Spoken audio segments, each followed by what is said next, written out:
அனைத்துலக ஆன்மீக அன்பர்களுக்கு அடியேனின் வணக்கம். இப்பிரபஞ்சத்திற்கும் தாய் தந்தையருக்கும் என் அருமை குருநாதர்களுக்கும் என் வணக்கத்தை தெரிவித்துக் கொண்டு இன்றைக்கி நிகழ்ச்சியில் போகிறோம். இன்றைக்கி என்ன விஷயம் பார்க்க போகிறோம் அப்படின்னு பார்த்தோன்னா, புரட்டாசி முடிஞ்சிருச்சு. இப்போ அடுத்து பார்த்திங்கன்னா ஐப்பசி மாத பலன்கள். சரிங்களா? ஐப்பசி மாத பலன்கள் எத்தகைய சிறப்பை தரப்போகிறது 12 ராசிக்காரர்களுக்கும். மேஷம், ரிஷபம், மிதுனம், கடகம், சிம்மம், கன்னி, துலாமுக்கு ஒரு சிறப்பு இருக்குது. விருச்சகம், தனுஷு, மகரம், கும்பம், மீனம். இந்த 12 ராசிக்காரர்கள் பார்த்திங்கன்னா 12 ராசிகளில் ஒரு ராசியும் 3 நட்சத்திரத்தை கொண்டு இருக்கும். சரிங்களா? ஸோ இந்த விஷயங்கள் எல்லாமே இருக்கும் போது இதில் துலாம் ராசி அப்படின்னு சொல்லுவோம்.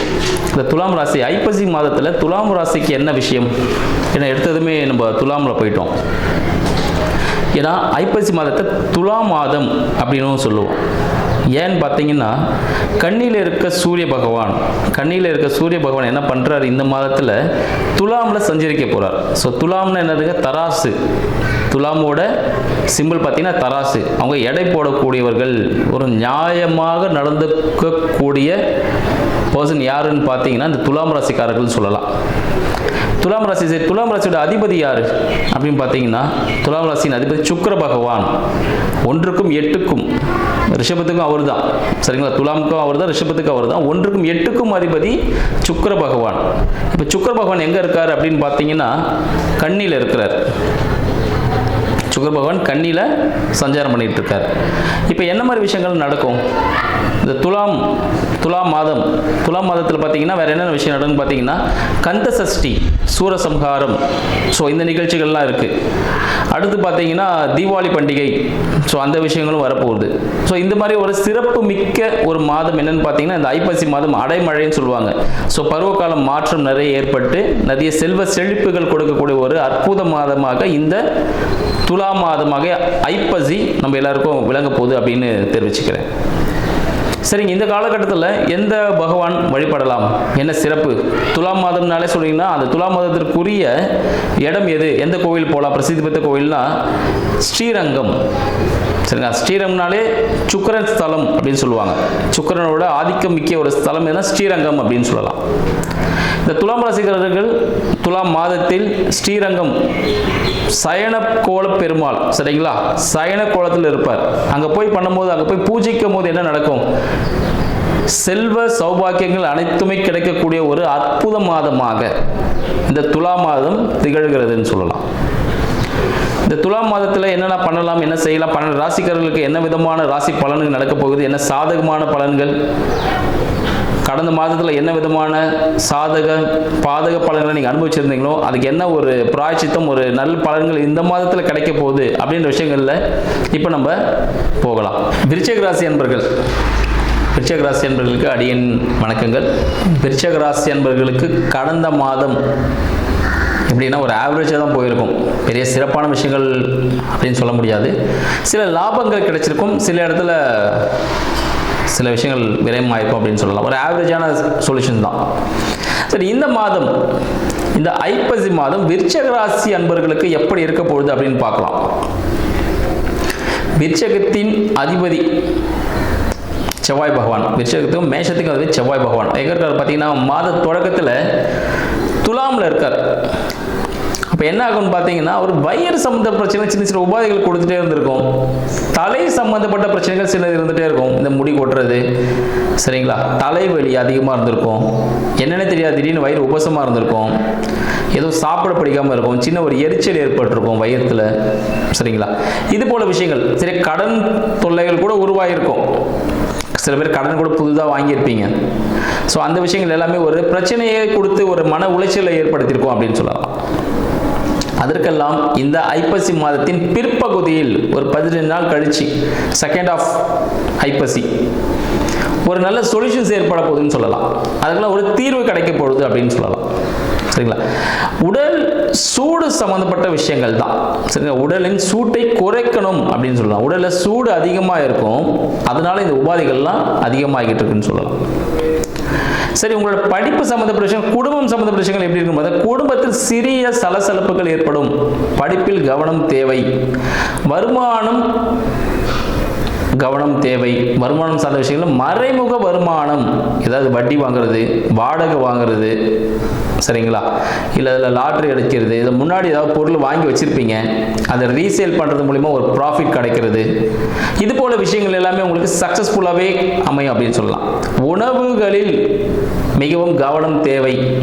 வெளியில் ஹோட்டல்ஸில் சாப்பிட்றத சுத்தமாக அவாய்ட் பண்ணிக்கோங்க, அது உங்களுக்கு பிரச்சனை கொடுக்கும். ஏன்னு பார்த்தீங்கன்னா உங்களுக்கு 2க்கும் 5க்கும் அதிபதியான குரு பகவான் எங்கே இருக்காருன்னு பார்த்தீங்கன்னா உங்களுக்கு 8, சரிங்களா, 8ஆம் வீடு, 8ஆம் வீட்டிலேருந்து 9ஆம் வீட்டிற்கு உச்சமாகிறார். அப்போ என்ன நடக்க போகுதுன்னா உங்களோட வயிறு சம்பந்தப்பட்ட பிரச்சனைகள், குடும்பத்தில் இந்த சலசலப்புகள், இந்த பிரச்சனைகள் எல்லாமே என்ன பண்ண போகுதுன்னா இந்த சஞ்சாரமாக மாற போகிற, அதாவது சின்ன ஒரு பிரேக் விட்டுருக்காரு. இதுக்கு முன்னாடி சில பிரச்சனைகளை சந்திச்சிருப்பீங்கல்ல, ஒரு மன உடைச்சல் இருந்துப்பீங்கல்ல, அதுக்கெல்லாம் சின்ன பிரேக். அப்போ நீ ரொம்ப கஷ்டத்தில் இருக்க, இந்த ஒரு காஃபி குடி, காஃபி ஒரு ஜூஸ் கொடுத்துட்டு பொறுமையாக அடிக்கலாம் அப்படின்ற மாதிரி. பட் அதுக்குள்ளே நம்ம விழிப்பாக இருந்துட்டோம்னு பார்த்தீங்கன்னா அதில் சக்ஸஸ்ஃபுல்லாக நம்ம பண்ணிடலாம். ஸோ 2க்கும் 5க்கும் அதிபதியான குரு பகவான் கடகத்தில் உச்சமாகிறார், 9ஆம் வீட்டில் உச்சமாகிறார். அப்போ என்ன பாக்கியமான விஷயங்கள் நடக்க போகுது அப்படின்னு சொல்லலாம். ஸோ விருச்சகம் அப்படின்னு பார்த்தா விருச்சகத்தில் ஓடினவனுக்கு 9ல் குருன்னு சொல்லுவாங்க. 9ல் குரு இருந்தாலே ஒரு நல்ல ஒரு சூப்பரான ஒரு அமைப்பை ஏற்படுத்தும் அப்படின்னு சொல்லலாம். விருச்சக ராசி என்பவர்களுக்கு சஞ்சாரமாக இருக்கக்கூடிய உச்சம் பெற்ற குரு பகவான் என்ன பண்ண போறது, தொட்டதில் துளங்கக்கூடிய ஒரு அமைப்பாக இருக்க பொழுது, ஆன்மீக சம்பந்தப்பட்ட விஷயங்கள் ஈடுபடும் பொழுது அவங்களுக்கு மிக சாதகமான ஒரு சூழ்நிலை. தந்தைக்கு உதவுவதன் மூலமாக, தந்தைக்கு உதவி செய்வதன் மூலமாக அவருக்கு என்ன ஆகும் போதுன்னா ஒரு பெரிய பணம் கிடைக்கும் அப்படின்னு சொல்லலாம். பெரிய பணம்ன்றது கிடைக்கும் அப்படின்னு சொல்லலாம். அடுத்து பார்த்தீங்கன்னா விருச்சக ராசி அன்பர்களுக்கு குழந்தைகளுக்கு, விருச்சக ராசி அன்பர்களாக இருந்தாலும் சரி, அவரோட குழந்தைகளாக இருந்தாலும் சரி, அவருக்கு உடல் உபாதைகள் ஏற்படும். சிறு சிறிய உடல் உபாதைகள் ஏற்படும் வாய்ப்புகள் உண்டு அப்படின்னு சொல்லலாம். இந்த விஷயங்கள் இருக்கும். சரி, உங்களுக்கு இப்போ குழந்தை பாக்கியம் இருக்கா அப்படின்னு கேட்டால் இந்த மாதம் அந்த அளவுக்கு சிறப்பானதாக இல்லை. சரிங்களா, இந்த மாதம் அந்த அளவுக்கு சிறப்பானதாக இல்லை. குழந்தை பாக்கியம் ஏற்படும் சிறிய பிரச்சனைகளுடன், குழந்தை பாக்கியம் கருத்து சிறிய பிரச்சனைகளுடன், உடல் உபாதையுடன் குழந்தை பாக்கியம் உண்டு. மருத்துவ உதவி ஏற்படும் சிறிய உடல் உபாதைகள் கண்டிப்பாக அந்த குழந்தைக்கு இருக்கும். ஆனால் இந்த காலகட்டத்தில் குழந்தைக்காக எதுவும் முயற்சிகள் வேண்டாம் அப்படின்னு சொல்லலாம் விருச்சிக ராசி என்பவர்களுக்கு. சரி, அப்புறம் தாயார் உடல்நிலை, வீடு வண்டி வாகனம் அப்படின்னு பார்த்தீங்கன்னா தாயார் உடல்நிலை சிறப்பாக இருக்கும். சிறிய உடல் உபாதைகள் ஏற்பட்டாலும் அது சரி செய்யக்கூடியதாக இருக்கும். அவங்களுக்கு மனசு சார்ந்த பிரச்சனை தான் இருக்கும். சரிங்களா, நம்மளுக்கு சரி தாயாராக இருந்தாங்கன்னா அவங்களுக்கு மனது சார்ந்த சில பிரச்சனைகள் இருக்கும். இல்லை விருச்சிக ராசி அன்பர்களுக்கு மனம் சார்ந்த சில பிரச்சனைகள் இருக்கும். என்ன பிரச்சனைகள் இருக்குன்னு பார்த்தீங்கன்னா ஏதாவது ஒரு பழைய விஷயங்கள் போட்டு யோசிச்சுட்டே இருப்பாங்க. இதுவாக இருக்குமோ, அதுவாக இருக்குமோ, அப்படியா இருக்குமோ, இப்படியா இருக்குமோ. ஒரு சின்ன ஒரு உடல் உபாதை ஏற்பட்டிருக்கும், இது அதுவாக இருக்குமோ, வேற யார் கூட கனெக்ட் பண்ணுவாங்க, இது இதுவாக இருக்குமோ அப்படின்னு சொல்லிட்டு. வண்டி ஒரு சின்ன பிரச்சனையாக இருக்கும், இது இன்ஜின் பிரச்சனை ஆகிடுமோ, பெருசாகிடுமோ அப்படின்னு. ஸோ மனம் சார்ந்த விஷயங்கள் சிறிய பிரச்சனைகள் ஏற்படக்கூடிய வாய்ப்பு இந்த மாதம் விளங்க போகுது அப்படின்னு சொல்லலாம். சரி, நீங்கள் தொழில் செய்யக்கூடிய இடம் அது எப்படி இருக்க போகுது, நீங்கள் வேலை செய்யக்கூடிய இடம் எப்படி இருக்குது, உங்களுக்கு ஒரு ஞானத்தை அளிக்கக்கூடிய இடமாக நீங்கள் ஈஸியாக எந்த ஒரு விஷயம் வந்து கண்டுபிடிச்சிருவீங்க. உங்களை மீறி மறைச்சி எதுவும் செய்ய முடியாது அந்த தொழிலில். ஸோ நீங்கள் தான் அங்கே டாப் மோஸ்ட்டாக இருப்பீங்க. உங்களை கேட்டு தான் செய்வாங்க, நீங்கள் இல்லைன்னா அங்கே வேலை நடக்காது அப்படின்ற அளவுக்கு நீங்கள் ஒரு முக்கியமான ஒரு பர்சனாக மாறக்கூடிய ஒரு விஷயமாக இருக்குது. அடுத்து பார்த்தீங்கன்னா உங்களோட கடன் சம்மந்தப்பட்ட தீராத கடன்கள் இருக்கு பாருங்க. ஏன்னா தீராத கடன் எதனால் ஏற்படுனா ஒரு இன்வெஸ்ட்மெண்ட்டால் ஏற்பட்டிருக்கும். சரிங்களா, ஒரு இன்வெஸ்ட்மெண்ட்டு, அப்படி இல்லைன்னா ஒரு லாப நோக்கத்தோடு நீங்கள் அதை பண்ணியிருப்பீங்க. ஒரு கடனை வாங்கியிருப்பீங்க, ஒரு வீடு வாங்குறதோ, வண்டி வாகனம் வாங்குறதோ, ஒரு இன்வெஸ்ட்மெண்ட்டோ, பிஸ்னஸில் இதெல்லாம் பண்ணியிருப்பீங்க. அது எல்லாமே உங்களுக்கு லாபகரமாக மாறக்கூடிய மகன். ஏன்னா 9ல் குரு இருக்கார் பாருங்க, அப்போ உங்களுக்கு எதாவது கொடுத்து தானே போகணும். ஏன்னா அடுத்த வாட்டி லைஃப் திருப்பி ரன் பண்ணல, அதனால் உங்களுக்கு ஒரு பெரிய அமௌண்ட்டை கொடுத்தே ஆகணும். அதனால் இந்த காலகட்டத்தில் அது எல்லாமே உங்களுக்கு சக்ஸஸ்ஃபுல்லாக மாறும். நீங்கள் சேர்த்து வச்ச சேமிப்பு மிகப்பெரிய ஒரு பணமாக திருப்பி உங்களுக்கு கிடைக்க போகுது அப்படின்னு சொல்லலாம். அடுத்து பார்த்தீங்கன்னா உங்களோட 9, சரிங்களா, 9ஆம் வீட்டு அதிபதி சந்திர பகவான் உங்களுக்கு மிக சாதகமாகவே இருப்பார் இந்த மாதம் முழுக்க அப்படின்னு சொல்லலாம். இந்த மாதத்தில் வரக்கூடிய பௌர்ணமி பூஜை தவறாமல் பௌர்ணமி பூஜையில் ஈடுபடுங்கள். பௌர்ணமி அன்று விரதம் இருப்பதன் மூலமாக பல விஷயங்களை நீங்கள் கைக்குள்ள அடக்கக்கூடிய ஒரு மாதமாக இருக்கும். உங்களுக்கு 8க்கும் 11க்கும் 6ஆம் அதிபதியான புத பகவான் 12ல் இருக்கார். அதாவது நீங்கள் சேர்த்த விஷயம்லாம் சிலது செலவாயிருக்கும், சில விஷயங்கள் விரயமாயிருக்கும், சில தொலைந்து கூட போயிருக்கலாம். சரிங்களா? அந்த விஷயங்கள் எல்லாமே உங்களுக்கு திருப்பி கிடைக்குமான்னு கேட்டிங்கன்னா கிடைக்கும். நீங்கள் பண்ண இன்வெஸ்ட்மெண்ட் எல்லாமே ப்ராஃபிட்டாக இருந்தது, அது எல்லாம் திருப்பி எங்கேயா நீங்கள் அடகு வச்ச நகைகளாக இருந்தாலும் சரி, இல்லை வண்டி வாகனம் வீடு ஏதாவது நீங்கள் அடமானம் வச்சிருக்கலாம், பத்திரம் எல்லாம் அடமானம் வச்சிருக்கலாம். இந்த விஷயங்கள்லாம் உங்களுக்கு கைக்குள்ளே திருப்பி கிடைக்க போகுது அப்படின்னு சொல்லலாம். உங்களோட முயற்சிகள் எல்லாம் ஒரு சாதகமான சூழ்நிலை எட்ட பொழுது, உங்களோட புதிய முயற்சிகள் எல்லாமே ஒரு சக்ஸஸ்ஃபுல்லாக நம்ம போய் ஏற்படுத்த பொழுது, உங்களுக்கு இஎன்டி சம்மந்தப்பட்ட விஷயங்கள் ஏதாவது இருக்குது, இல்லை ஸ்கின் சம்மந்தப்பட்ட விஷயங்கள் எதுனா ஒரு சின்ன பிரச்சனைகள் இருக்குது அப்படின்னா அது எல்லாமே உங்களுக்கு இப்போ தீர்வு கிடைக்க போகுது. ஒரு சூப்பரான ஒரு மாதங்க விருச்சிக ராசி அன்பர்களுக்கு. இந்த மாதம் மிக அருமையான ஒரு மாதமே சொல்லலாம். 11 இந்த லாபகரமான விஷயங்கள் இருக்கு பாருங்க. லாபம் சம்பந்தப்பட்ட விஷயங்கள், இரண்டாம் திருமணம், இப்போ லாபம் சம்பந்தப்பட்ட விஷயம், இரண்டாம் திருமணம் சார்ந்த விஷயங்கள்லாம் எப்போ கைகூடும் அப்படின்னு பார்த்தீங்கன்னா விருச்சிக ராசி அன்பர்களுக்கு இந்த மாதத்தில் வெளியூர் வெளிநாடு செல்வதன் மூலமாக இவங்களுக்கு லாபங்கள் கிடைக்கும். வெளியூர் போனாலும் லாபம், வெளிநாடு போனாலும் லாபம். இல்லை இவங்க இரண்டாம் திருமணத்துக்காக ட்ரை பண்ணிட்டு இருக்காங்க, அப்போ என்ன பண்ணணும்? பொண்ணை வெளியூர் வெளிநாட்டில் பார்க்கணும், அசலில் பார்க்கணும், சொந்தத்தில் பார்க்கக்கூடாது. சொந்தத்தில் பார்த்தா திருமணம் நடைபெறாது, அசலில் பார்த்தீங்கன்னா திருமணம் நடைபெறும். சரி, முதல் திருமணம் விருச்சிக ராசிக்கு முதல் திருமணம் நடக்குமா அப்படின்னு கேட்டிங்கன்னா முதல் திருமணம் நடைபெறும் ஏற்கனவே பழக்கமான ஒரு நண்பருடன், நண்பராக இருக்கலாம், நபராகவும் இருக்கலாம், அவர்கள் மூலமாக திருமணம் நடைபெறும் அப்படின்னு சொல்லலாம். இது செகண்ட் ஹாஃப். ஃபர்ஸ்ட் ஹாஃப்ல திருமணம் நடைபெறும் அப்படின்னு சொல்லலாம். செகண்ட் ஹாஃப்ல பார்த்தீங்கன்னா ஒரு சிறிய பிரச்சனைகளுடன், சரிங்களா, வீட்டிற்கு தெரியாமல் திருமணம் நடைபெறதுக்கான வாய்ப்புகள் உண்டு. இந்த ஒரு மாதம் வெயிட் பண்ணிங்கன்னா வீட்டில் இருக்கிறவங்க சம்மதத்தோடு அடுத்த மாதம் திருமணம் நடைபெறும். புரியுதுங்களா? ஸோ ஐப்பசி மாதம் பார்த்தீங்கன்னா சிறிய பிரச்சனைகளுடன் வீட்டிற்கு தெரியாமல் திருமணம் நடத்துகிற வாய்ப்புகள் உண்டு. அப்படி இல்லை, நான் அப்படிலாம் பண்ண மாட்டேன், நான் வீட்டுக்கு ஏன்னா தெரிஞ்ச ஆசீர்வாதத்தோடு நடக்கணும் கல்யாணம், அப்போ என்ன பண்ணணும்? ஒரு மாத காலம் வெயிட் பண்ணிங்கன்னா வீட்டில் தெரிந்து அவர்களே திருமணம் செய்து வைப்பார்கள். அந்த விதமான விஷயங்கள் உங்களுக்கு அனுகூலமாக இருக்குன்னு சொல்லலாம். நண்பர்கள் மூலமாக உங்களுக்கு லாபங்கள் கிடைக்கக்கூடிய வாய்ப்புகள் உண்டு. தொழில் கூட்டாளிகள் மூலமாக உங்களுக்கு லாபங்கள் கிடைக்கக்கூடிய வாய்ப்புகள் உண்டு. இரண்டாம் பகுதி ஐப்பசி மாதத்தின் இரண்டாம் கடைசி 15 நாளில் பார்த்தீங்கன்னா அந்த தொழில் கூட்டாளிகள் இருக்கா பாருங்க, அவங்க மூலிமா சிறிய ஒரு செலவுகள் ஏற்படும். பட் அதில் செஞ்சிங்கன்னா உங்களுக்கு ப்ராஃபிட் தான். தொழில் கூட்டாளிக்கு அவங்களுக்கு ஒரு உதவி தேவைப்படும், அந்த உதவுவதன் மூலமாகவும் உங்களுக்கு ஒரு நன்மையை ஏற்படும் சொல்லலாம்.